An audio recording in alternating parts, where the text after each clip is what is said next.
Habiendo aprendido la lección del Espíritu Santo de invocarlo para todo lo que hagamos, vamos a empezar con la oración pidiéndole al Espíritu Santo que nos ilumine para saber cómo tenemos que entender la divina voluntad y cómo llevarla a cabo en nuestras vidas. En el nombre del Padre, del Hijo, del Espíritu Santo. Amén. Arrancamos con la oración, la divina voluntad. Señor Jesús, con tu divina voluntad y en tu divina voluntad, te amo, te bendigo, te adoro, te doy gracias, te reparo, te reconozco, te alabo, te glorifico y te pido perdón por todos mis pecados y por todos los pecados del mundo entero. Y te suplico que venga ya tu divina voluntad a reinar en nosotros y que nos guíes y protejas como hijos de tu divino querer. Habíamos quedado la semana pasada en nuestra lectura de la divina voluntad en lo que era un alma víctima, en lo que era el sufrimiento. Hoy vamos a terminar esto y vamos a llegar a una parte bien interesante en la historia de la vida de Luisa. Entonces, el Señor decía que Luisa no sabía lo que le estaba pasando en el fondo, pero ella quería aprender de todo lo que le estaba pasando, era a ver cuál era la enseñanza que el Señor le quería dar con todo este, llamémoslo, sufrimiento por lo que ella estaba pasando. Entonces, el Señor le decía que confiara más en Él. Y ahí es cuando le dice el Señor, ¿no quieres fiarte de mí? ¿No sabes cuánto te amo y que todo lo que permito, o por medio de las criaturas, o por medio de los demonios, o por medio mío directamente, es para tu verdadero bien y no sirve para otra cosa que para conducir a tu alma al estado para el cual fue elegido, lo he elegido? Muchas veces nos preguntamos nosotros, ¿por qué me pasa esto a mí? ¿Por qué me tiene que pasar esto a mí? Yo que no he hecho nada malo, que he hecho esto, que lo he hecho lo demás allá. Mire, hay una cosa muy interesante y es la siguiente. Nosotros estamos hoy en nuestra vida en el lugar que el Señor quiere que estemos. Más claro no canta un gallo. Donde estemos nosotros tenemos que vivir la divina voluntad, porque el Señor nos quiere ahí, junto en ese punto, es de donde nos quiere que nosotros empezamos a vivir esta vida. Y entonces empezar a vivir esa divina voluntad, a entender esa divina voluntad, es empezar a comprender qué quiere el Señor de nosotros, cómo podemos seguir las enseñanzas de Jesús en nuestra vida. Entonces, cuando Luisa empieza a tener estos estados catalépticos, por decirlo, ya queda como petrificada como está. Al comienzo creían que era una enfermedad, la llevaron al psiquiatra, luego la llevaron a doctores, luego le traen el cura, pero empiezan a creer que eso lo hace ella para llamar la atención. Pero cuando ella entraba en estos estados de que el Señor la llamaba, o cuando ella entraba a esos diálogos con Jesús, ella quedaba petrificada como estuviera, pero era petrificaciones que podían durar desde 3 horas hasta 15 días. Ella no podía abrir la boca y no podía tragar alimento. Ella quedaba en un estado de trance permanente. Y ella se va dando cuenta poco a poco que las únicas personas que la pueden sacar de esos trances es cuando llega el sacerdote y la bendice. Entonces Luisa le pide al Señor que la deje salir de los trances sin necesidad de que llegue el sacerdote, porque ella le da vergüenza, ella quiere sufrir, pero que nadie se dé cuenta por lo que ella está pasando. Entonces Luisa empezó esta guerra y su familia le empieza a hacer la guerra, y entonces ella frecuentemente advertían que ella caía en este estado y creía que eso lo hacía ella era para llamar la atención. Entonces, ¿cómo se sentía Luisa ante estas situaciones? Nos dice, y así pasé algunos años sufriendo por parte de las criaturas, de los demonios y directamente de Dios. a veces llegaba a tanta amargura por parte de las criaturas y por el modo como pensaban que tenía vergüenza de que me viera cualquier persona, tanto que mi más grande sacrificio era aparecer en medio de las personas.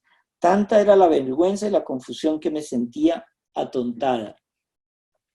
Luisa, cuando le pasaba esto, ese chisme, imagínense, pueblo chiquito, infierno grande. Cuando le pasaba esas cosas, empezó a regar por todos los vecinos, los estados en los que ella entraba, qué era lo que le pasaba, los estados por los que ella estaba de alguna manera sufriendo estos ataques. Entonces, ella no quería eso. Entonces, el Señor lo que le dice es que yo quiero que entiendas cuál fue mi humillación durante la pasión. Y el Señor le habla de esta manera. Yo, cuando, pobre hija, ven a mí que te quiero consolar. Tú tienes razón en que sufres, pero es que no recuerdas que yo también, o cuánto más sufrí. Hasta cierto momento mis penas fueron ocultas, pero cuando llegó la voluntad del Padre de sufrir en público, rápidamente salí a encontrar confusiones, oprobios, desprecios, hasta ser despojado de mis vestidos y estar desnudo en medio a un pueblo numerosísimo. ¿Podrías tú imaginar confusión más grande que esta? Es que el Señor fue desnudado frente a todo el pueblo como una manera de humillarlo. Y esto lo hacía el Señor para pagar muchas veces, como nos va a decir más adelante, por todos esos pecados que comete la gente de exhibir su cuerpo, por la pornografía, por todo esto. Y eso servía de expiación porque el Señor tenía que sufrir en cada milímetro cuadrado de su cuerpo la reparación por todos los pecados de todo el mundo. Y aquí cuando él llama a Luisa a vivir con él esa especie de humillación. ¿No sabes tú que los más bellos regalos que puedo dar a las almas que amo son las cruces y las penas? Muchas veces cuando nos pasan cosas que consideramos muy malas, decimos esto es una desgracia, y lo que podemos ver es que el Señor nos está enseñando en su divina voluntad que eso sirve, una crisis económica sirve para reparar, una enfermedad sirve para que nosotros hagamos de alguna manera una especie de expiación por nuestros pecados.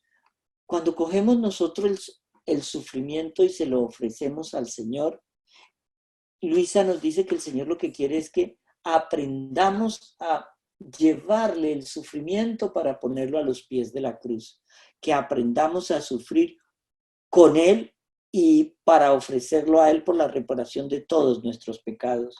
Y dice, tú eres niña aún en el camino de la cruz, por eso te sientes demasiado débil. Cuando hayas crecido y hayas conocido cuán precioso es el sufrir, entonces te sentirás más fuerte. Por eso, apóyate en mí, repósate, porque así adquirirás fuerza. El Señor ahí iba preparando poquito a Luisa para decirle cómo quería que ella fuera un alma víctima. La estaba uniendo a sus sufrimientos y poquito a poco la iba preparando, le iba dando enseñanzas, porque son procesos que no duraron 2 días, sino años y años y años. Y eso nos lo dice Luisa aquí.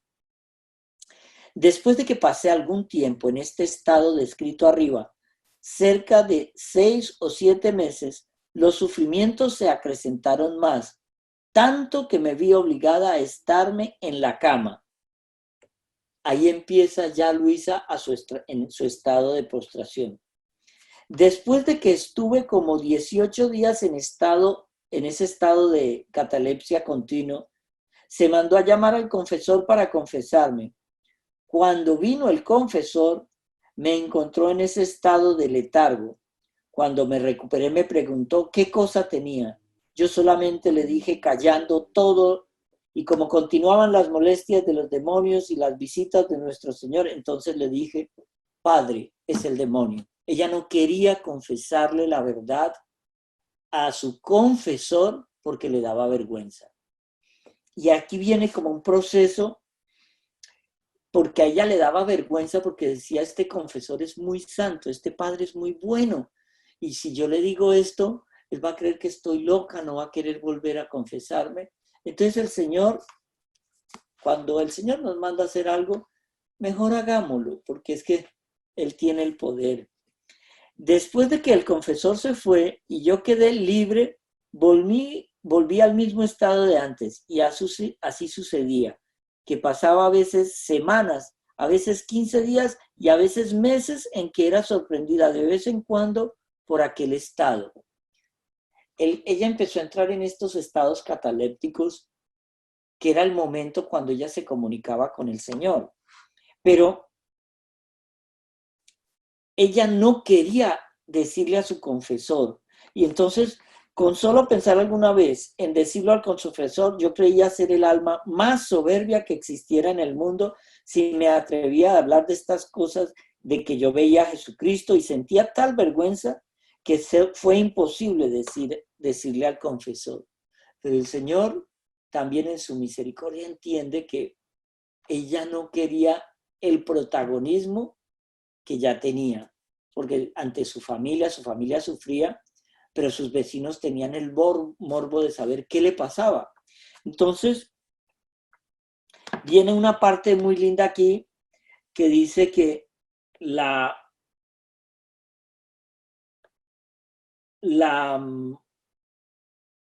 opinión que tenían los sacerdotes sobre Luisa en ese momento no era muy buena, porque creían que era una niña caprichosa, que lo hacía para llamar la atención, que esos estados catalépticos no eran así, hasta que empiezan a darse cuenta que hay algo más, que no era del todo el estado de una persona enferma mental o el estado de una niña caprichosa.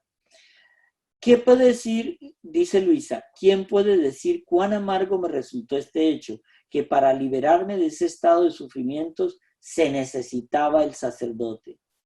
Ella le pedía al Señor con lágrimas que la dejara salir del trance sin tener que llamar al sacerdote, porque cada vez que ella entraba en trance, tenían que llamar al sacerdote, y muchas veces los sacerdotes o no podían ir, o como no le creían, no iban a la casa a sacarla, y ella quedaba en el trance ahí hasta que viniera el sacerdote. Entonces, el Señor le dice, a veces fingía no escucharme y no me decía nada, otras veces me decía, no temas, yo soy quien da las tinieblas y la luz. Vendrá el tiempo de la luz. Es mi costumbre que mis obras las manifiesto por medio de los sacerdotes. Por eso para el Señor es muy importante la obediencia, no solamente en la vida religiosa, sino la obediencia del laico en la vida espiritual. Porque le pide a Luisa siempre, tienes que tener un sacerdote confesor, tienes que tener un director espiritual. Entonces, él quería que ella dependiera de ese sacerdote, porque aún el sacerdote más ignorante, su ignorancia está sirviendo para la purificación de Luisa o de la persona que esté con él.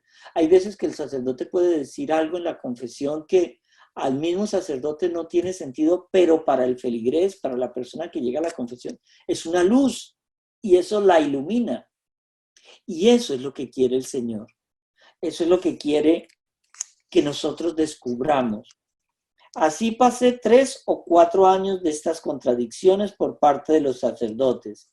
Muchas veces me sujetaban a pruebas durísimas. Llegaban a dejarme en ese estado de sufrimientos, esto es, petrificada, incapaz de cualquier mínimo movimiento, ni siquiera de poder tomar una gota de agua hasta 18 días cuando así lo querían. Ustedes se imaginan estar ustedes en un estado de catalepsia, tiesas, 18 días que no podías tomar ni agua de lo apretada que tenía la boca, y que luego cuando el sacerdote te daba la bendición, tenían que ayudarle a mover los brazos, las manos, todo, porque ella quedaba totalmente inmóvil. Y esto aquí es cuando el Señor va a empezar un proceso de cambio en Luisa para que ella sienta como un descanso y en el conocimiento de lo que el Señor quería en ella. Entonces le dice el Señor, yo lo que quiero es que me ofrezcas tus sufrimientos. Pero se lo dice de una manera muy linda. Continuamos leyendo. Y el Señor me dijo, hija mía, si yo hubiera pensado en lo que los hombres pensaban y en lo que querían hacer de mí, no habría hecho la redención del género humano. Pero yo tenía mi mirada fija en su salvación. Y el amor grande que me devoraba me hacía hacer que cuanto veía personas que pensaban mal de mí y que daban ocasión de hacerme sufrir más, yo ofrecía esas mismas penas por ellos que me daban por su misma salvación. O sea, mira la belleza del Señor. Aquellos que lo insultaban y lo escupían, el Señor recibía eso y ofrecía el sufrimiento de él para la salvación del alma de quien lo escupía. Qué fuerte, ¿no? Entender que la misericordia del Señor era como circular. Oféndeme que yo te devuelvo amor para que tú me salves, pero si quieres sígueme ofendiendo hasta que tú cambies, porque la misericordia del Señor es eterna. Y decía, yo ofrecía esas mismas penas que ellos me daban por su misma salvación. Te has olvidado que lo que quiero de ti es la imitación de mi vida y que quiero que participes en todo lo que sufrí. ¿No sabes tú que el acto más bello, más heroico y más agradable a mí y que debes ofrecerme es el de ofrecerte por aquellos mismos que te son contrarios, que no te quieren? ¡Wow! Ofrécete por aquellos mismos que te persiguen. Entonces, pero ¿cómo se puede hacer eso? Y el Señor decía, fija tu mirada en mí. No apartemos la visión de la cruz. Mire, pongan en su habitación una cruz para que lo primero que ustedes vean al despertar sea la cruz. Y recordemos que es esa cruz la que nos salvó, la cruz de Cristo. Y el Señor decía, no te aflijas en esto, yo soy el dueño de los corazones y puedo moverlos como a mí me parece y me place. Si Él te ha hecho el bien, no ha sido más que un instrumento. Cuando Luisa le agradecía al sacerdote que la sacaba de ese trance, le decía, si el sacerdote te ha hecho el bien, no ha sido más que un instrumento que recibía de mí y te lo daba a ti, así haré con los demás. ¿De qué temes entonces? Amada mía, mientras tú tengas tu mirada puesta ahora a la derecha, ahora a la izquierda, y la dejes que se pose ahora en una cosa, ahora en otra, y no la mantengas fija en mí, no podrás caminar libremente el camino del cielo, sino que irás siempre tropezando y no podrás seguir el influjo de la gracia. Por eso quiero que con santa indiferencia mires todas las cosas que suceden en torno a ti, estando toda atenta solamente en mí. La petición que hace el Señor es concreta, es fíjate en mí, imítame a mí, punto. Cuando alguien nos ofende o nos trata mal, hombre, es lógico que reaccionemos con un ataque de rabia, oh, no quiero esto, pero pensemos por un segundo que ese alguien tiene problemas y que quién soy yo para fijarme en los problemas de ese alguien. Entonces, lo que nos invita el Señor es a mirar con los ojos del otro y utilizar la rabia con que esa persona nos habla, el odio con que esa persona nos mira, por la salvación de esa misma persona. Eso es lo que Él quiere, que nos demos cuenta que nosotros podemos ayudar al cambio del corazón de esa persona que no nos quiere. Y luego el Señor le dice que le decide el Señor que cambie de confesor, y es cuando ya vuelve al confesor de cuando era niña. Y a ese confesor, ella sí se le abre y le empieza a contar cuál era el sufrimiento por el que ella estaba pasando.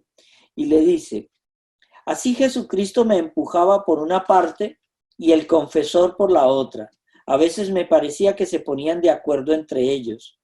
Así pude llegar a manifestar mi interior, porque el confesor le decía, pero ¿qué es lo que te pasa? Dime. Y él no sabía. Entonces el Señor le decía, tienes que decirle al confesor, no puedes quedarte nada para ti, tienes que hablar con el confesor. Y el confesor trataba de sacarle, y a ese confesor, así pude llegar a manifestar mi interior. Esto no lo hacía con el confesor anterior. No me hacía ninguna pregunta, no trataba de saber qué cosas me sucedían en aquel estado de adormecimiento, por lo que yo misma no sabía por dónde empezar.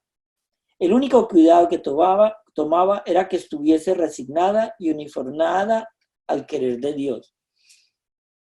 Muchas veces el confesor tiene que ser ese consejero que se deje llevar por el Espíritu Santo. Por eso uno como confesor siempre invoca tanto al Espíritu Santo antes de cada confesión, para que uno pueda decir cosas que le sirvan a esa persona, una pregunta, una sugerencia, una inquietud, una invitación a una lectura. Es porque el confesor lo que quiere es que esa almita se transforme, cambie y crezca en la vida espiritual. Y eso es lo que el Señor más quiere de nosotros. Ahora, el Señor aquí le empieza a pedir a Luisa algo que Jesús le quiere mostrar, y es algo bien interesante. ¿Qué le pide concretamente Jesús a Luisa y cómo se lo pide?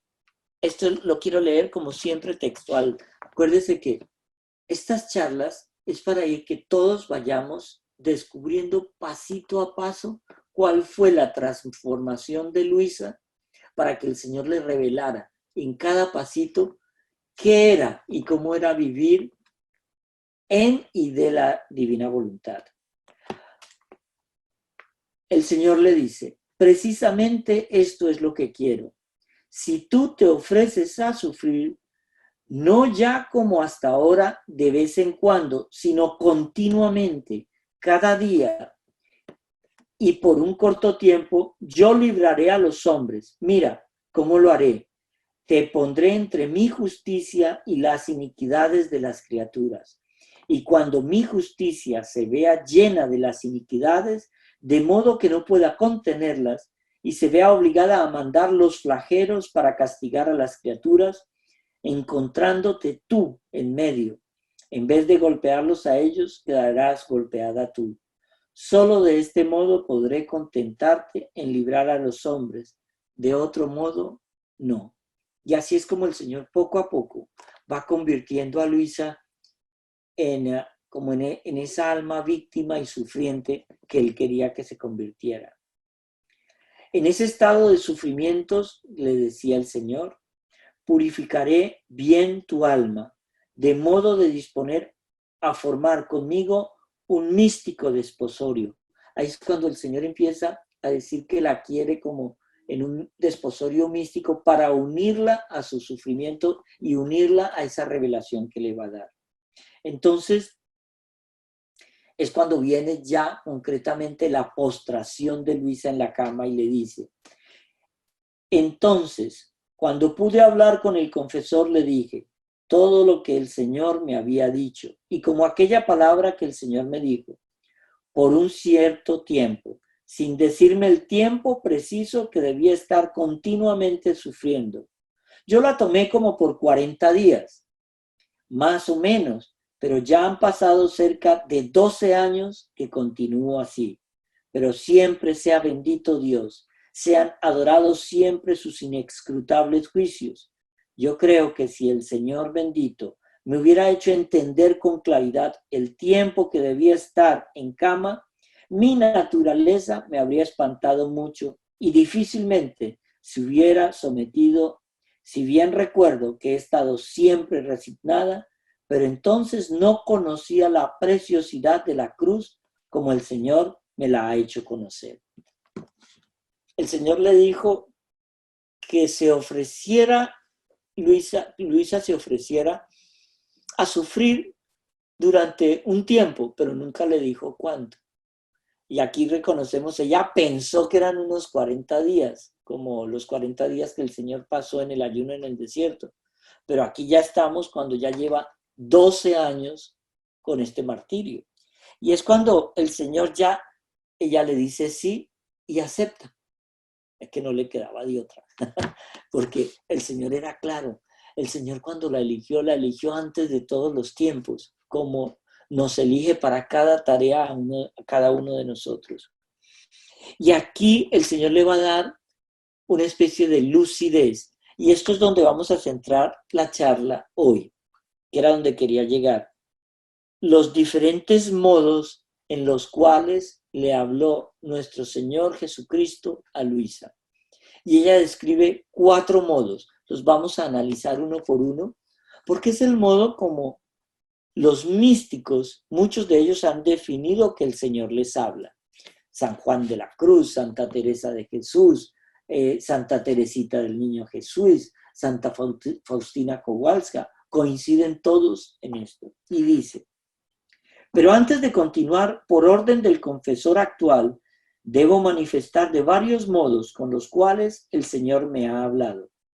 A mí me parece que los modos con los que Dios me habla son 4, pero estos 4 modos de hablar de Jesús son muy diferentes de las inspiraciones. Hoy solo vamos a hablar de los 4 modos como el Señor se comunicaba con Luisa. El primer modo es cuando el alma sale fuera de sí, pero antes quiero explicar lo mejor que pueda salir fuera de mí misma. Esto sucede de 2 maneras.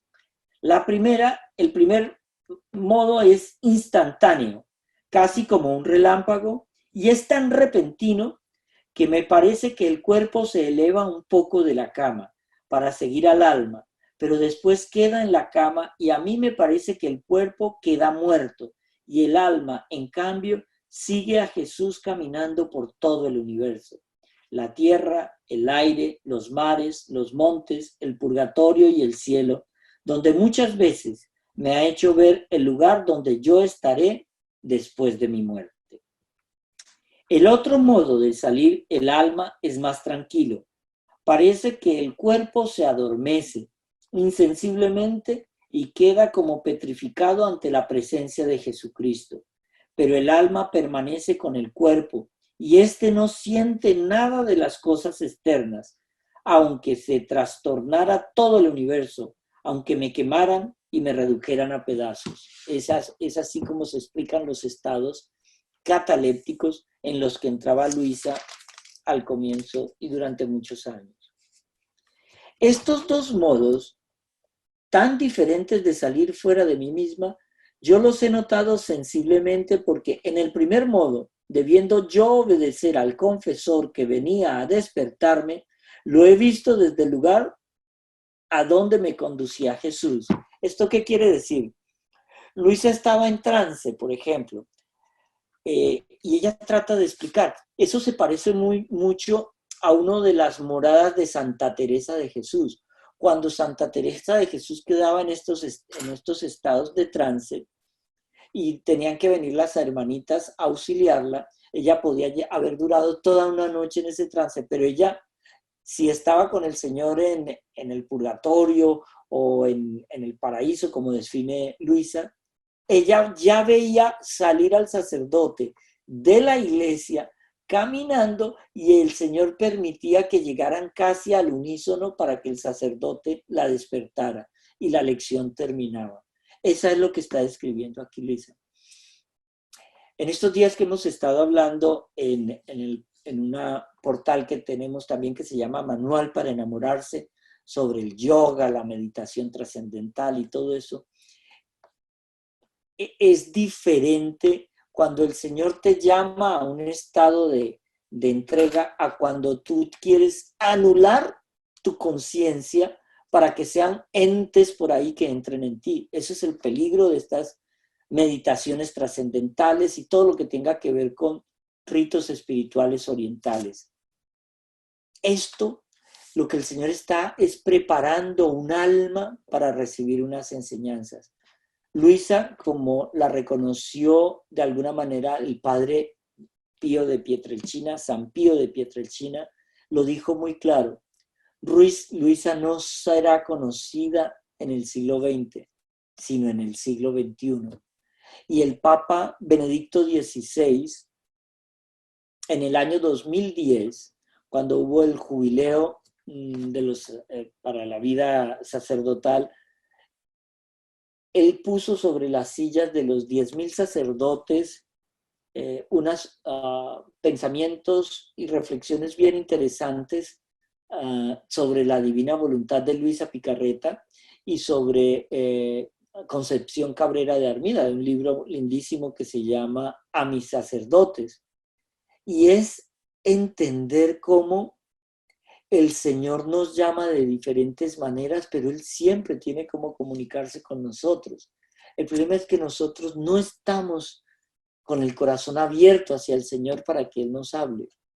Y estas maneras como Luisa empieza a definir cómo el Señor se comunicaba con ellas, era para entender los regalos que el Señor le iba dando a Luisa. Ella iba creciendo espiritualmente.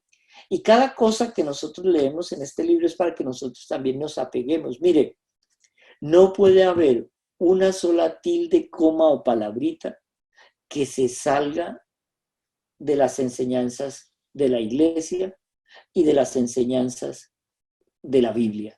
Si hay algo que cambia, y por eso los libros recibieron el nihil ostat, el permiso, porque ha sido muy recto esta espiritualidad de la divina voluntad. Y sigue al pie de la letra, en la obediencia, el magisterio de la Iglesia Católica. Esa es la belleza de Luisa, que el Señor nunca ha parado ni parará de enseñarnos, porque la sabiduría de Dios es infinita. Y en este caso ha utilizado a Luisa para prepararnos a recibir cómo debemos vivir de y en y con la divina voluntad. Decía aquí,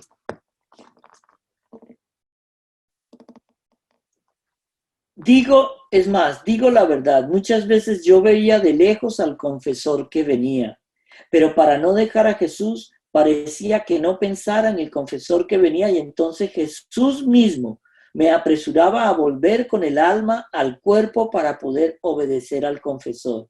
Y entonces yo sentía una gran repugnancia por dejar a Jesús, pero la obediencia vencía. Y dejando a Jesús, él mismo, o me besaba o me abrazaba y hacía otra cosa para despedirse de mí.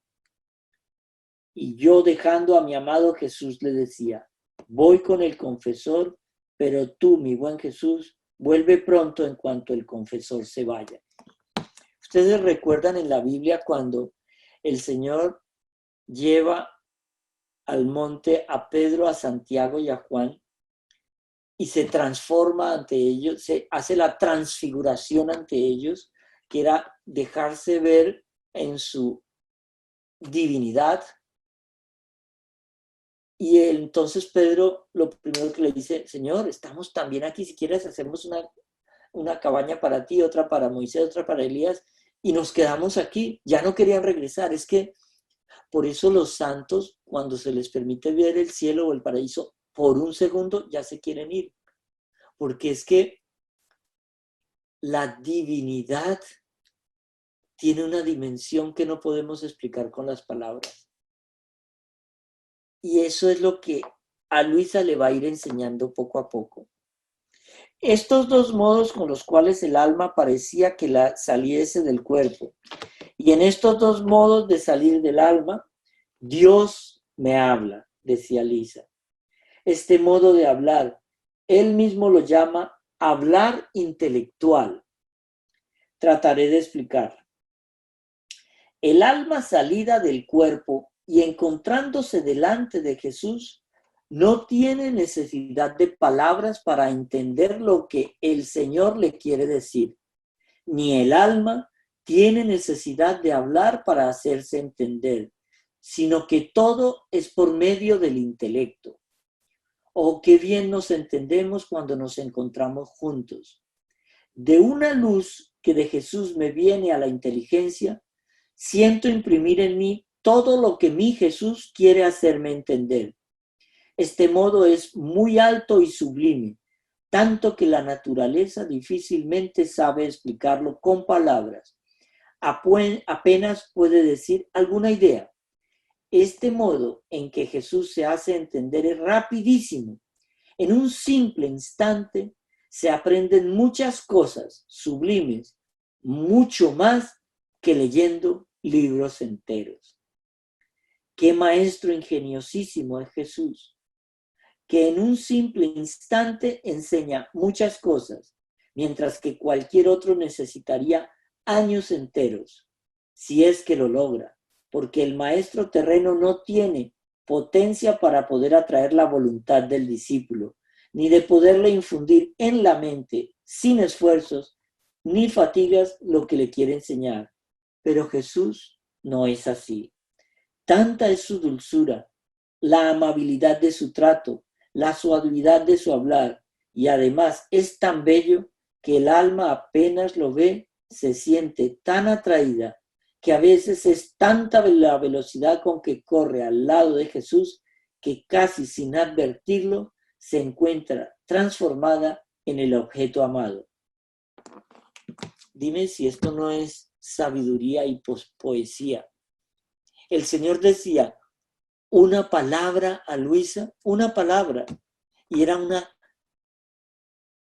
riqueza de conocimientos tan grande que eso es lo que hizo que la divina voluntad formara este conglomerado, estos 36 volúmenes, para entender la belleza que el Señor estaba por regalarnos, esta espiritualidad. Se necesitaría a Jesús mismo o bien a un alma separada perfectamente del cuerpo, porque el alma, encontrándose otra vez circulada por los muros de este cuerpo y perdiendo la luz antes estaba abismada, y mucho pierde y queda oscurecida. Aquí Luisa lo que estaba diciendo es que imagínense por un segundo que ustedes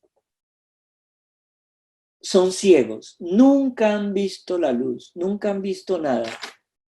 Y de repente el Señor les permite ver durante 30 segundos y los suelta en la cima de una montaña para que vea bosques, animales, ciudades, nubes. Y ustedes con el lenguaje de la ceguedad describan lo que están viendo. Es imposible. Si tú nunca has visto un árbol, ¿cómo sabes que esa belleza verde, frondosa, que se mueve y que da frutos, es un árbol? Y luego tienes que explicárselo a los ciegos que han vivido contigo. Ellos han oído qué puede ser un árbol, pero nunca han visto la belleza del color, la belleza del fruto, la belleza de nada. Lo han visto. Pero el Señor te permite 30 segundos ver. Eso es lo que es la vida mística. Es por segundos lograr esa comunicación con el Señor para ver la divinidad de Dios en su obra. Pero no es que yo decida de alguna manera, voy a ser místico. Es una gracia que el Señor regala. O sea, que no se maten ahora en inventarse cuenticos de misticismo. Eso es del Señor. Ahora, vamos a entrar en el segundo modo en el que Jesús habla con Luisa. Y es que el alma, encontrándose fuera de sí misma, ve la persona de Jesucristo, como por ejemplo de niño o crucificado o en cualquier otro aspecto. Y el alma ve que el Señor con su boca pronuncia las palabras y el alma con su boca le responde. A veces sucede que el alma se pone a conversar con Jesús como harían dos íntimos esposos. Pero entender esa conversación es cómo explicar la ternura de Dios, sino de alguien que es un padre, que sabe que somos defectuosos, tarados, pecadores, egoístas, lujuriosos, mentirosos. Y aún así se acerca a nosotros con esa ternura y nos dice, venga, Osvaldito, yo sé que eres un error de la naturaleza, estás lleno de defectos, pero con todo y eso te perdono. Y él lo habla, mire, yo lo describo como alguna vez lo describía en una confesión. Cuando uno llega a la confesión, cuando usted entra al confesionario, imagínese que Jesús está escondido detrás de la puerta. Y tan pronto usted entra, Él se tira a abrazarlo como el padre abrazó a su hijo pródigo. Y te dice, Claudia, Cristina, Dayana, Doriana, Esteban, te va a decir, hijito, hijita, estás aquí de nuevo. Es la ternura. Imagínense cómo los recibirá cómo te recibirá tu abuelo cuando llevas 5 años sin verlo y tu abuelo, tú eres la debilidad de tu abuelo. Ese abuelo no sabe cómo abrazarte, cómo darte besos, cómo... Ese es el Señor. El Señor, cuando entramos al confesionario, no hace recriminaciones, ni te va a regañar, ni te va a decir qué bruta que eres. No, eso lo puede pensar el cura, pero el Señor no. El cura tiene que ser la proyección de esa misericordia del Señor. Eso es lo que es la confesión. Es la reconciliación, decirle, Señor, la embarré. Te prometo que no lo vuelvo a hacer. Y él sabe que olvídese. El Señor dice, olvídese, ya pasó, no lo vuelvas a hacer. Lo que le dijo a la Magdalena, vete y no peques más, pero consérvame a mí en tu corazón. Y es lo que el Señor habla en este modo. Dice Luisa, yo considero que Jesús tiene este modo de hablar para adaptarse a la naturaleza humana. No que tenga necesidad de la palabra para hacerse entender, sino porque de este modo el alma más fácilmente comprende y puede manifestarlo al confesor. Eso era lo que le quería explicar. En este segundo modo ya no está esa especie de ciencia infusa que en una luz, en una palabra te transmite siglos de conocimiento, sino que quiere con toda la delicadeza del mundo y con toda la ternura del mundo darte la enseñanza. Esa es este segundo. El tercer modo con el que Jesús habla es cuando hablando participa al alma de su misma sustancia. Venga, les explico. A mí me parece que cuando el Señor creó el mundo, con una sola palabra fueron creadas las cosas. Así, siendo su palabra creadora, en el acto mismo en que dice la palabra, crea en el alma aquella misma cosa que dice. Como por ejemplo, Jesús dice al alma, mira cómo son bellas las cosas. Por cuanto tus ojos puedan recorrer la tierra o el cielo, jamás encontrarán belleza similar a mí. En este hablar, Jesús, el alma siente entrar en ella un algo divino y queda muy atraída hacia esa belleza y al mismo tiempo pierde el atractivo de todas las otras cosas, por cuán bellas y preciosas fueran, no le causan ninguna impresión. Lo que le queda fijo y casi transmutado en sí es la belleza de Jesús.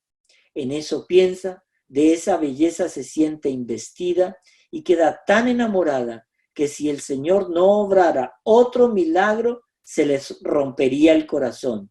Y de puro amor por esta belleza de Jesús, expiraría el alma para volar al cielo a gozar de esta belleza de Jesús. Yo misma no sé si lo he explicado bien. ¿No les parece una belleza describir En estos días el Evangelio de Juan nos revela algo bien interesante. Jesús se dejó ver en su humanidad como hombre por pecadores y por discípulos que lo amaban, por creyentes en él.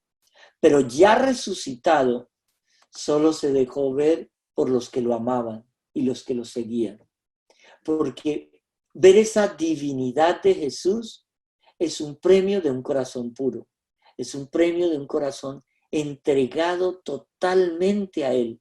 Eso es lo que el Señor quiere que nosotros lleguemos con esta divina voluntad, a tener un corazón puro, transparente, que solo vea por, para y en Cristo. Que todo sea en Cristo, en su divina voluntad. Para explicar mejor este hablar sustancial de Jesús, dice: mira cuán puro soy también, en ti quiero pureza en todo. En estas palabras el alma se siente entrar en sí una pureza divina. Esta pureza se transmuta en ella misma y llega a vivir como si no tuviera más cuerpo. Y así, de las otras virtudes. Oh, cómo es deseable este hablar de Jesús. Yo daría todo lo que está sobre la tierra si fuera la dueña de todo con tal de tener una sola de estas palabras de Jesús. Es entender la belleza de la comunicación. ¿Sabe cómo logramos nosotros una milésima parte de esa comunicación? Adoración ante el Santísimo. Cuando nosotros llegamos ante el Santísimo y nos damos cuenta de la belleza que significa ese tiempo ante el cuerpo, ante esa hostia, es cuando el Señor nos empieza a regalar también a nosotros gracias. Pero hay que tener en cuenta algo. El cielo está lleno de pecadores, llenos de defectos que tuvieron humildad. Y el infierno está lleno de gente con virtudes y dones que nunca pudieron renunciar a su orgullo. Cuando yo reconozco mi nada, reconozco que es Dios mi todo. Pero cuando yo empodero mi yo, que esas son las artes nuevas de la nueva era, estoy negando que hay alguien que ya está con el don de poderlo hacer por mí. La oración es reconocer nuestra humildad ante Dios, porque así reconocemos la dependencia de amor que tenemos con Él. El cuarto modo en que Jesús habla es cuando Luisa, dice: me encuentro en mí misma, esto es, en el estado natural, y este hablar es también de dos modos. El primero es cuando, encontrándome en mí misma, recogida en el interior del corazón, sin articulación de voz o sonidos, al oído del cuerpo, Jesús internamente me habla. El segundo es como hacemos nosotros, y esto sucede a veces estando aún distraído o bien hablando con otras personas. Pero una sola de estas palabras basta para recogerme si estoy distraída, o para darme la paz si estoy turbada, para consolarme si estoy afligida. Hoy solo quería hablarles de estas 4 maneras en las cuales el Señor se comunicaba con Luisa. Y vamos a continuar nosotros la semana entrante sobre las nuevas reglas de vida que Jesús le indica para que Luisa empiece a transformar. Y en esas nuevas reglas de vida es en lo que vamos a estar trabajando nosotros. Ahora estamos dando el esqueleto de qué le pasó a Luisa, quién era Luisa, cómo quería el Señor que Luisa viviera su sufrimiento, viviera su día a día, su entrega, cómo quería y cómo se comunicaba. Ahora, ¿qué le comunicó a Luisa? Es lo que empezaremos a ver la semana entrante. ¿Hay alguna pregunta? Padre, Dime. En las hijas del cura están preguntando que si algún otro santo se comunicaba con ella. Uy, claro, varios. Eso lo vamos a ir analizando. La Virgen se le apareció, el Señor Jesús, ella tuvo diálogos con el Padre, se le aparecieron muchos santos, pero no se adelanten, vamos poco a poco.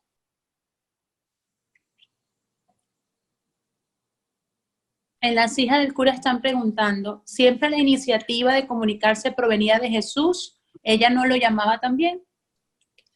Es Jesús quien se manifiesta primero en ella, pero ella ya después descubre el hambre de Jesús, acuérdese, ella ya lo vio, ahora ya no lo quiere soltar y quiere más y más y más, que es lo que el Señor quiere que aprendamos con la divina voluntad, que Él se nos revele para que una vez revelado nosotros tengamos hambre y hambre y hambre. Era como, hoy celebramos a San Pancracio, por ejemplo, y San Pancracio, que era un niño que fue decapitado a los 15 años por confesar su fe, encontró ese consuelo en Jesús tan grande que lo quería compartir con todo el mundo. Evangelizar es a lo que el Señor nos manda, a evangelizar. ¿Cómo? Solo puedo evangelizar en el amor cuando he descubierto el amor de Cristo en mí. Si yo no tengo esa fe en Jesús, si yo no creo en ese Jesús con amor, es muy difícil que yo pueda transmitir. Cuando uno conoce a Jesús, lo primero que quiere hacer es llevarlo ante el mundo y decirle, mira esta belleza de amor. Eso es lo que hizo Luisa. Llevó ante el mundo la divina voluntad. Ok. Padre, ¿yo puedo hacer una pregunta? Si yo siento esa necesidad de evangelizar y obviamente pues no tengo 100% el conocimiento, ¿puedo ser castigada de esa manera si evangelizando digo de pronto algo incorrecto? Por eso es que mejor nos preparamos primero. Okay. Tú puedes evangelizar con el amor.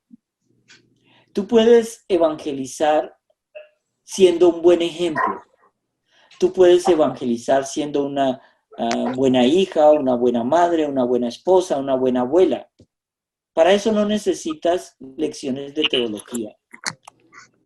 Pero lo que sí, ya entrando en lo que es un proceso de catequesis, es mejor aprender para no ir a enseñar errores. Miren, nosotros nos pasamos muchos años estudiando y llegamos y muchas veces cometemos errores, que en la divina voluntad me corrigen muchas veces mi propio hermano, que ese sí es un experto, o me corrige, o a veces el padre Carlos Macié me ha enviado correitos de, mira, es mejor que digas esto así. El otro día, referente a algo de la edad de Luisa. Estas correcciones yo las recibo con amor, porque es que, aunque ya me haya leído muchas veces los 36 volúmenes, cada vez que lo vuelvo a leer, empiezo a descubrir cosas como si nunca los hubiese leído. Es de una riqueza lindísima. Entonces, eso es lo que más queremos nosotros, entender que la divina voluntad es una revelación que nos enseña a nosotros a vivir como Jesús quiso que viviéramos, pero sobre todo a enseñarnos el Padre cómo fue que vivió Jesús y de que se puede, que es muy difícil, sí, se puede, pero el Señor quiere eso. ¿Alguna pregunta? Alguien me preguntaba en las hijas del cura si esto era una espiritualidad personal o se podía orar por alguien. Mire, Luisa ofreció su sufrimiento por todo el mundo, por todos los pecados, por todo el mundo. Nosotros podemos unirnos a esa espiritualidad por las personas que queremos y aún por las que ni siquiera conocemos. Con nuestros defectos, con nuestros errores, con nuestros pecados. El Señor nos quiere así. Entonces, lo importante es que entendamos, como fue la conclusión del Evangelio de hoy en la misa, que es mejor, el Señor nos dice, es mejor que caminemos cojeando y arrastrándonos hacia el camino de Jesús, que caminemos corriendo y por autopistas al camino de la condenación. Jesús no vino aquí por los justos, sino por los pecadores. Y él no llamó a los perfectos. Él perfecciona a los que llama. Y eso es lo importante de entender aquí en la divina voluntad. Entonces yo creo que por hoy lo dejamos. Que el Señor los bendiga, los proteja de todo mal y los bendigo en la divina voluntad. En el nombre del Padre, del Hijo, del Espíritu Santo y con el amor del Inmaculado Corazón de la Virgen María.